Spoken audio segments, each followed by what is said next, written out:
Look at the state of that. One careful owner.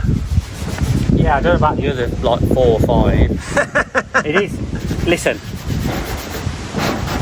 Oh, grim. It's quite. When it got dropped off, it was immaculate and clean and lovely. I've been trying to get it in for what?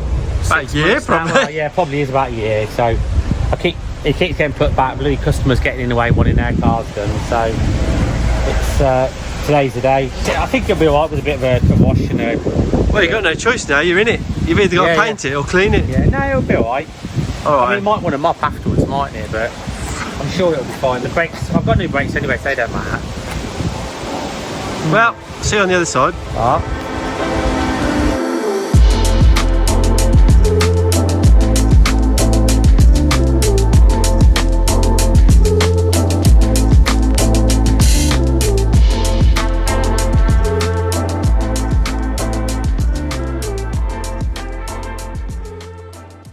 Hi, it's Craig from Dynotorque, back after a little break, working on my own stuff.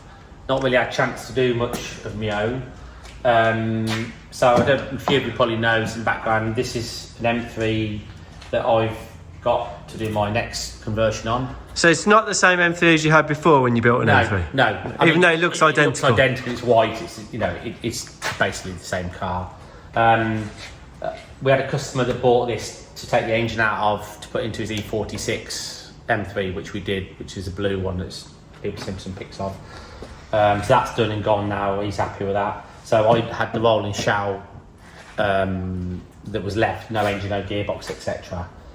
And I sold the Aston about a year or so ago. So I really liked the E92. It was always a good car. The only thing that I didn't like about the old one, the manual was a pain in the arse, and I just really wanted Too old for a manual now. Yeah, that's the reality. Yeah, they're just a bit of a pain. Good fun out on the road, but a lot more driving around town, and if I just want to use it, and we started to do a lot more of the 8HP conversions. So this has got the 8HP in, same as the RX-8, and we've done a couple more LSBMs and Jags. What I've done in the meantime over the last year, I've basically amassed all the parts I've needed, so I've got everything for it. Right, well, what we got then? We got a LT? Engine is a LT1, but it's a Corvette motor, so it's a proper dry sump LT. So they're factory dry sump, are they? Factory dry sump. And I believe you've got the tank down here. So that's the tank there, which I've had to modify a bit. I really wanted to run. This is the factory M3 airbox, which has got a really nice dual cold air feed and the rear vent. And I just think it looks super cool at having a proper big cold air box on it. It's easy to get filters and all sorts, I suppose, isn't it? I like the factory look. I want it to look, when it doesn't look too aftermarket, no blue hoses and horrible tap like that on it. So I really want to do that, which meant dry sump, as I've quite a lot messed about to get that in, because they have like a main tank, then have like an auxiliary tank. So have you done shortened it down, have you, or something? I've shortened that tank, so that's actually a little bit shorter than it was. Yeah. And then I'm basically making a bigger auxiliary tank. Oh, that's on the remote, isn't it? The little tank is stick. I mean, we might be able to put a photo in, but yeah, they just added. It's like a square box on the side of a tube. It's just that. It's Yeah, just like that's a little, and it is literally just teed into the side of the tank, so it's nothing clever at all. So I'm making a bigger auxiliary tank and linking it, so that gets back to the capacity that we should have. And I'm having a proper big oil cooler rather than the heat exchanger that these normally run. Right. So is this supercharged factory, this engine? No, because that's an LT4. That's LT4, that's the old VM engine or the Aston engine now that's gone into that pickup. That was the LT4 had for the thing. Right. I do actually have a LT4 supercharger, brand new in the box, but I'm not going to put it on because this engine is, really nice, high revving, proper decent engine as it is. How high does it rev? You can take them to sort of 7 and a bit. Oh, is that high? It's high enough, isn't it? I don't know. 9, 10. But why? Why not? If it's not making any power, why rev it if you don't need to? Well, makes a row. I'm not obsessed with I mean, it's got a cam in it. I've put like a different cam in it.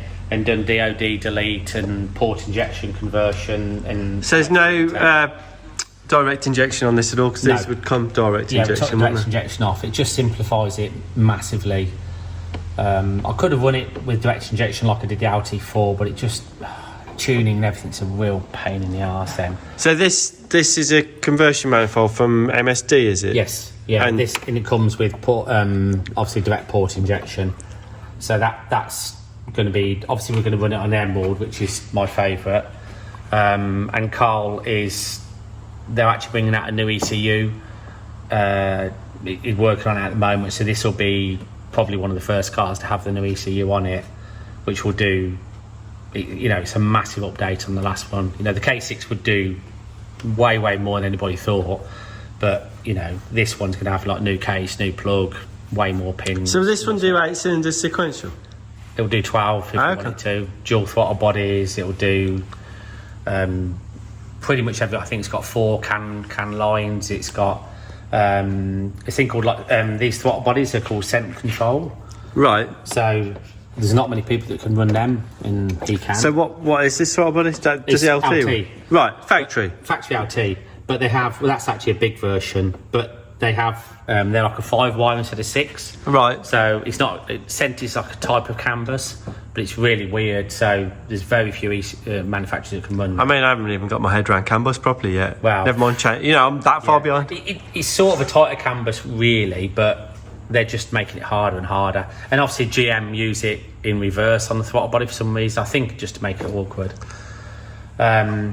Aircon's on, so aircon compressor's on, all the aircon pipes done. So is that the BM compressor or the GM compressor? GM compressor. Variable, which has got the variable control. So Emerald will control that. You've got variable steering still, which it will also be controlled. Looks like you've got a lot of EGTs in as well.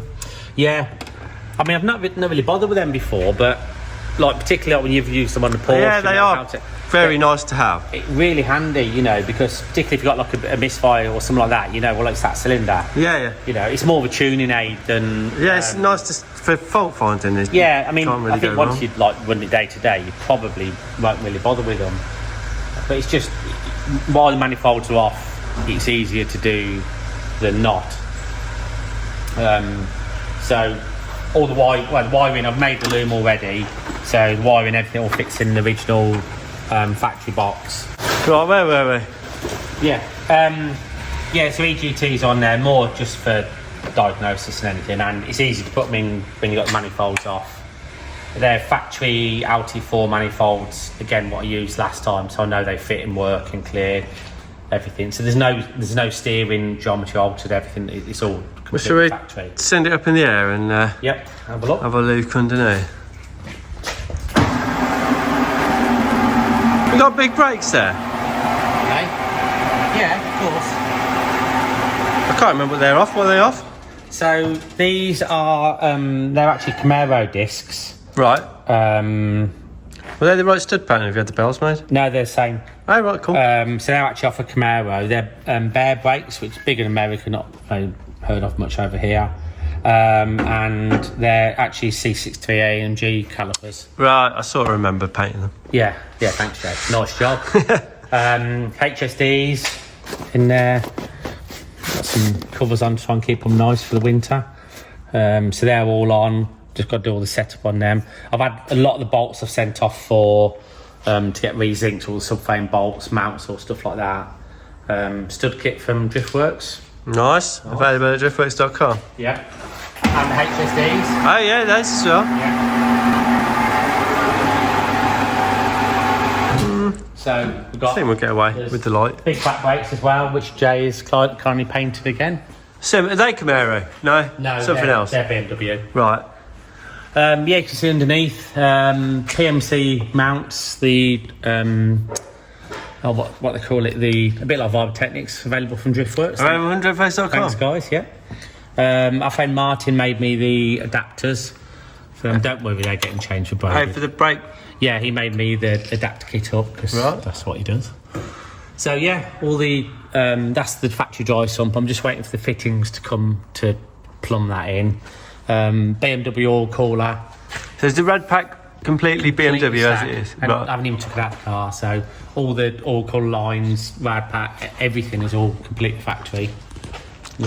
And the beauty of these cars is there's they're made for V8s, the exhaust routing's clear.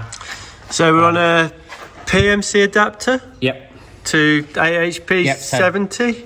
8HP 70 with a PMC adapter. I've used quite a few of them now. You need to do a little modification on them because they come from an LS, but they don't quite fit an LT, so you just have to there's a little bit of modding. It's not hard. Most of the bolts line up. There's one that's different at the top. You can re-drill it, but I don't normally bother on this because there's about 10 bolts holding it on anyway.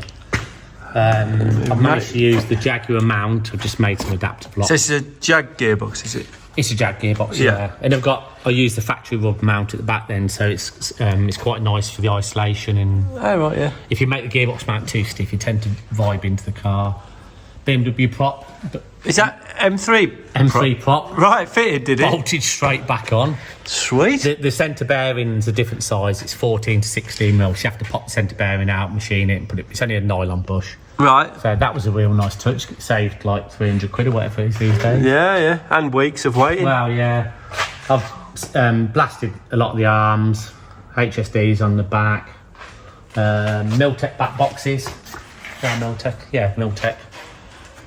The other one had a crop pitch ones on, but I'm not paying that bill again. No, you've sold that. Yeah, I should have kept it, but I didn't know I was coming back to one of these. No.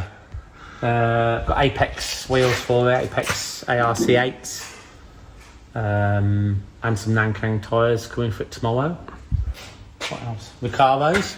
I bought some Recaros from Starkey, sorted me a deal out some Recaros. Available at driftworks.com. Absolutely. So they're good. They're going to be, obviously they'll go in later when it comes down because you can't work that ramp. But yeah, I think most of the rest of it's quite straightforward, really. Gearbox control we've got to do yet. Not sure what control I'm using yet. I think, You've used, plenty of Lamix now? yeah, I've used plenty of Lamix. They work really well. So probably end up with maybe one of them, or there's maybe a new option coming, so we might have a look at that yet. And I think that's about it really for now. So there you go. It's your basic Chevrolet converted E92 M3. Yeah. Fixed. Fixed. It's quite a straightforward conversion on these, and everything is good. Like the diff's good, everything's good to start off with. So Yeah, I suppose it's half the it's got battle. DCT diff in it rather than a manual, because the gear ratios are they're just too low with a manual diff. They're 3.85, and when you've got some power, you don't need to rev it that hard. So that was swapped early on because it was a manual car originally. So yeah. Hopefully next time you see it, it'll be running on the dyno. I'm away next week, so by the time I'm back, I want to see some donuts. Yeah, we've been doing some late nights on it, so we're getting there with it, but not much to do now. We'll be out doing it. Sweet, then see you next time. Cheers. Have a good holiday. I will.